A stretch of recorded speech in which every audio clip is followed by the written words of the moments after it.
K സുധാകരന്റെ പരിഭവം UDFന് തിരിച്ചടിയാകില്ലെന്ന് ആലുവയിലെ സ്ഥാനാർത്ഥി അൻവർ സാദത്ത്. MP-മാർ മത്സരിക്കണമോ എന്ന് തീരുമാനിക്കുന്നത് ഹൈക്കമാൻഡാണെന്നും അദ്ദേഹം പറഞ്ഞു.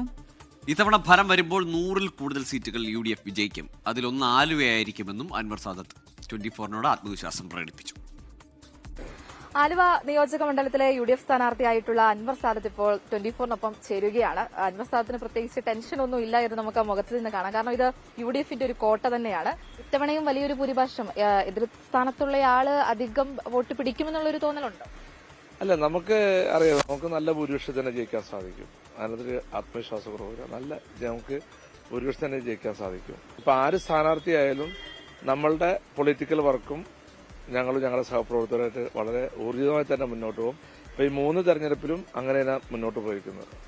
ആലുവയെ സംബന്ധിച്ചിടത്തോളം മറ്റൊരു പ്രധാനപ്പെട്ട പ്രത്യേകത എന്ന് പറഞ്ഞിട്ടുണ്ടെങ്കിൽ അവിടെ പ്രത്യേകിച്ച് ഒരു ലീഗെന്നോ അല്ലെങ്കിൽ വേറൊരു മുന്നണികൾ അതിനകത്ത് വരുന്നില്ല. ഒരു UDF എന്നൊരു പേര് തന്നെയായിട്ടാണ് ഇവിടെ ഞങ്ങൾ പറയുന്ന പോലെ ടീം UDF ആയിട്ടാണ് ഇവിടെ പ്രവർത്തിക്കുന്നത്. ഞങ്ങൾ നല്ല രീതിയിൽ തന്നെ പ്രവർത്തനം എക്കാലത്തും കാഴ്ചവെച്ചിട്ടുണ്ട്. ഈ തവണ ഇപ്പൊ ഞങ്ങളുടെ മറ്റുള്ള കമ്മിറ്റികളൊക്കെ പൂർത്തിയായി. ഇപ്പൊ മറ്റുള്ള ഞങ്ങളുടെ ബൂത്ത് അല്ലെങ്കിൽ മീറ്റിങ്ങുകളും അങ്ങനെയുള്ള കാര്യങ്ങളൊക്കെ മുന്നോട്ട് പോയിക്കൊണ്ടിരിക്കുകയാണ്. ഇനിയിപ്പോ അടുത്ത ഈ 23-ാം തീയതിയാണ് കൺവെൻഷൻ, UDFന്റെ കൺവെൻഷൻ. അങ്ങനെ സത്യം ഷോർട്ട് പീരീഡാണല്ലോ തെരഞ്ഞെടുപ്പ്. LDFന്റെ പ്രഖ്യാപനം കഴിഞ്ഞ് എനിക്ക് തോന്നുന്നു 3 ദിവസത്തിനൊക്കെ ശേഷമാണ് UDFന്റെ ആദ്യഘട്ട സ്ഥാനാർത്ഥി പ്രഖ്യാപനം ഉണ്ടായത്.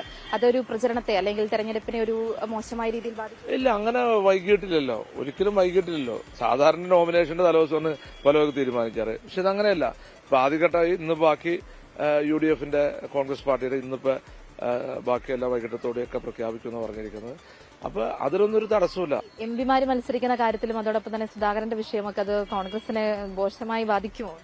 അല്ല, അതൊക്കെ ഹൈക്കമാൻഡ് ഉചിതമായി തീരുമാനമെടുക്കും. അതൊന്നും തെരഞ്ഞെടുപ്പിനെ ഒന്നും ബാധിക്കുന്നതല്ല. അല്ല, അതൊക്കെ ഹൈക്കമാൻഡ് തീരുമാനിക്കും. ഞങ്ങൾക്കൊന്നും അതിനെ പാർട്ടിയിൽ ഇപ്പൊ ഞാൻ മത്സരിക്കുമെന്ന് ഞാൻ തീരുമാനിച്ചു, അല്ലെങ്കിൽ എന്റെ കൂടുതലുള്ള സഹപ്രവർത്തകർ അല്ലെങ്കിൽ മറ്റവരല്ല, അത് പാർട്ടിയെ തീരുമാനിക്കണം.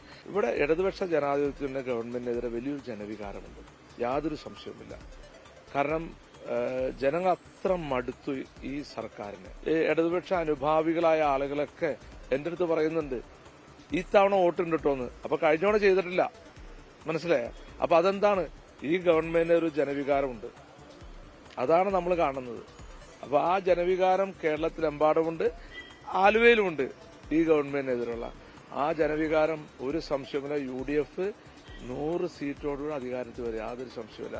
അതിൽ ഒരു സീറ്റ് ആലുവയായിരിക്കും, യാതൊരു സംശയമില്ല. അദ്ദേഹം പറഞ്ഞതുപോലെ തന്നെ ആലുവ ഇത്തവണയും അത് വലിയ ഭൂരിപക്ഷത്തോടു കൂടി തന്നെ അത് തെരഞ്ഞെടുക്കപ്പെടും എന്ന് ഉറച്ച ആത്മവിശ്വാസത്തോടു കൂടി തന്നെയാണ് അദ്ദേഹത്തിന്റെ പ്രചരണവുമായിട്ട് അദ്ദേഹം മുന്നോട്ട് പോകുന്നത്. കൊച്ചിയിൽ നിന്നും സ്വാതി കൃഷ്ണനൊപ്പം ആൻമരിയ സനി, 24.